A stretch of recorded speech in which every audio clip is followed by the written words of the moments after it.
November 1942. The fog hung thick over Copenhagen's cobblestone streets. A German officer strolled, unaware that death was closing in. In the blink of an eye, he collapsed, a lifeless body crumpling to the ground. The assassin? Nowhere in sight. The weapon used, a crude, unassuming pipe-like device, hidden in the assassin's coat sleeve. No trigger guard, no polished surface.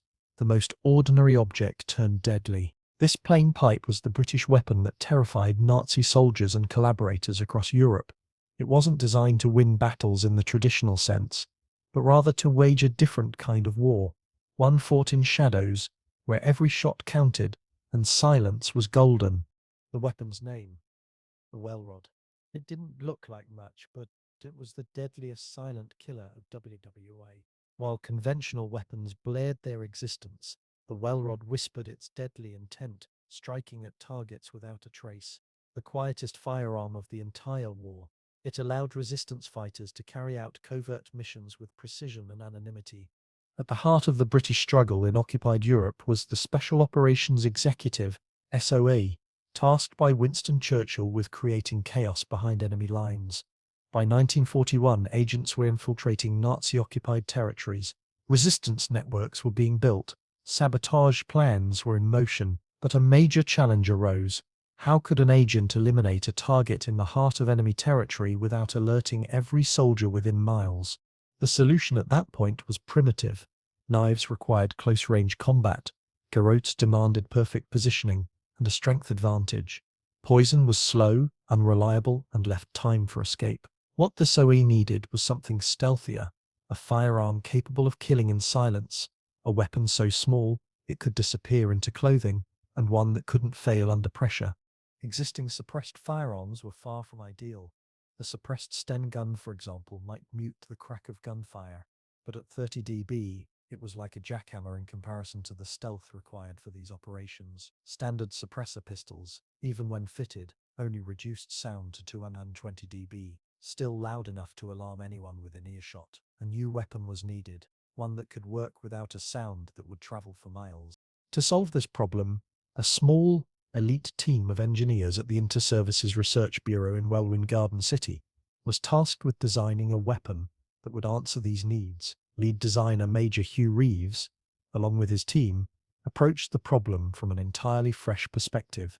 Not as gun makers, but as acoustic engineers. They understood that the sound of a gunshot came from three distinct sources: the explosion of propellant gases, the sonic boom of the bullet breaking the sound barrier, and the mechanical cycling of the weapon. To achieve silence, all three had to be eliminated. The first challenge was with the bullet itself.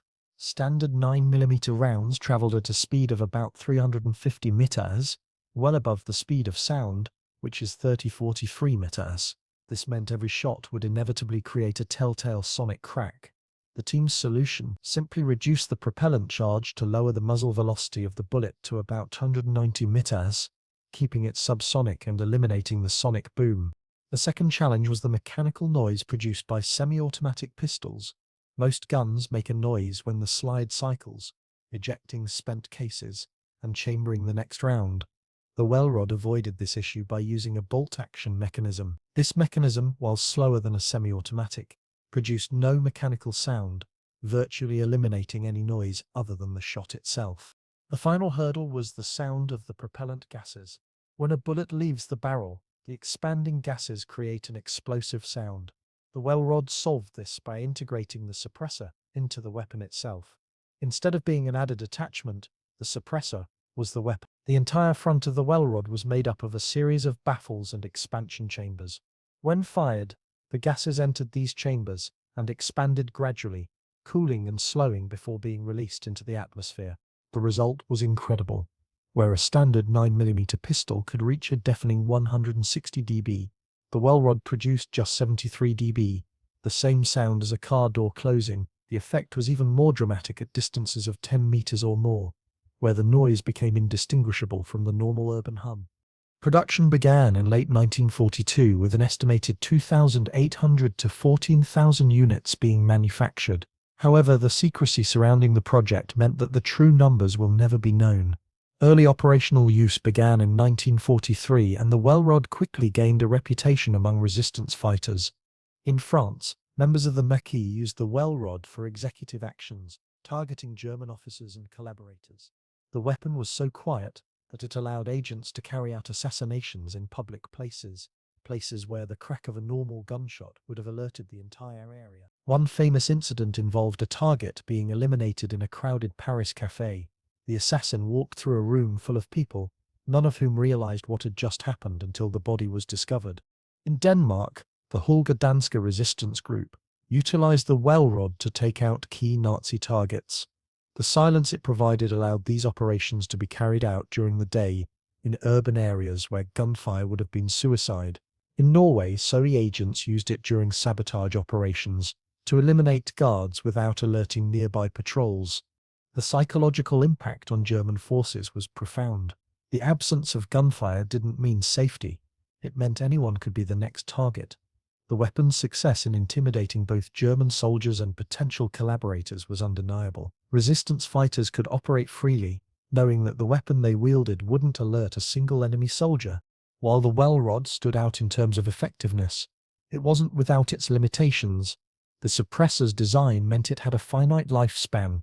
The rubber seals around the baffles would degrade with use, limiting the number of shots a well rod could fire before requiring maintenance. But this was a minor issue compared to the weapon's overwhelming effectiveness in its intended role. When compared to other suppressed firearms of the time, the well rod was in a league of its own. German suppressors, like those fitted to the Walther PPK, could reduce sound to around 115 dB, still clearly audible as a gunshot. Meanwhile, American pistols like the HDM produced a sound level of 90 dB, still too loud for silent operations in populated areas. The well rod, on the other hand, produced just 73 dB, with a 9mm round, making it the quietest and most lethal weapon in its category.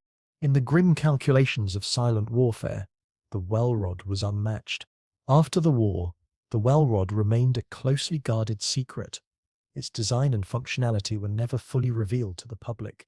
For decades, its use in clandestine operations remained an enigma, a weapon of history shrouded in mystery. Today, the well rod stands as a testament to the ingenuity and desperation of wartime engineers, proof that sometimes the most effective weapons are the ones that are never seen. While the well rod earned legendary status among gun-SOE agents and resistance fighters, it wasn't without its challenges in the field. The rubber seals in the suppressor system, while innovative, had a limited lifespan. Frequent use would cause these seals to degrade, reducing the effectiveness of the suppressor. This meant that the weapon, while quiet and deadly, required regular maintenance and care to keep it functioning at peak performance. Despite this limitation, the well rod was still a massive success due to its ability to perform a task that had been nearly impossible before its creation. One of the most remarkable aspects of the well rod was its ability to be concealed in plain sight. While other covert weapons were hidden inside everyday objects like umbrellas or canes, the well rod's design made it blend in seamlessly with everyday industrial items. Its crude, utilitarian appearance made it nearly invisible in the right circumstances.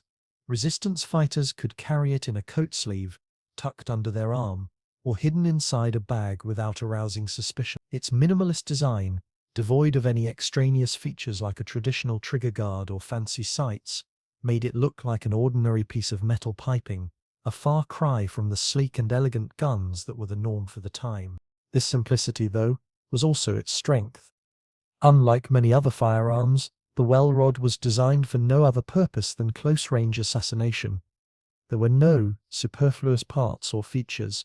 Every inch of the weapon served a direct function. This focus on minimalism ensured that the weapon remained compact and easy to use in confined spaces, a feature that would prove crucial during many of the silent executions carried out in the streets of occupied cities. Whether in a Paris cafe, a quiet corner of Copenhagen, or a remote village in Norway, the well rod was able to strike quickly, silently, and without detection.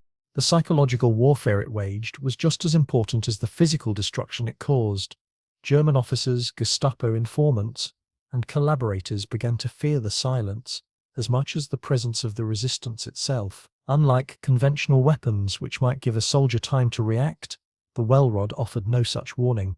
The sudden, undetectable death left no room for response. For Nazi officers and collaborators, the fear that they could be killed at any moment without a sound led to a deep paranoia, one that spread through their ranks and made them increasingly mistrustful of their own security measures. For the Soai, the well rod became more than just a weapon. It was a tool for disruption, designed to sow chaos and uncertainty among the enemy. It allowed agents to operate in enemy-controlled areas with unparalleled efficiency. Resistance fighters didn't just kill, they created fear, broke morale, and ensured that no one, not even the enemy, would feel safe. The weapon's impact was not just tactical, but psychological, leaving behind an atmosphere of suspicion and anxiety that weakened the enemy's resolve. Though its role in history was largely classified for many years, the well rod eventually became a symbol of the covert warfare waged during WWWA. Today, it remains an iconic example of ingenuity in the face of insurmountable odds. It wasn't a flashy weapon, it wasn't built for glory, it was a weapon born of necessity, created to achieve a singular goal: silence, and it succeeded, becoming one of the most feared weapons in the arsenal of resistance fighters and intelligence agents alike. In the end, the well rod's quiet legacy lives on as a testament to the secret wars fought in the shadows during the dark days of World War II. Though it may not have been as glamorous or famous as other weapons of war, its simplicity and efficiency made it a game-changer in the world of covert operations. Its silence spoke volumes of resilience, ingenuity, and the relentless fight for freedom.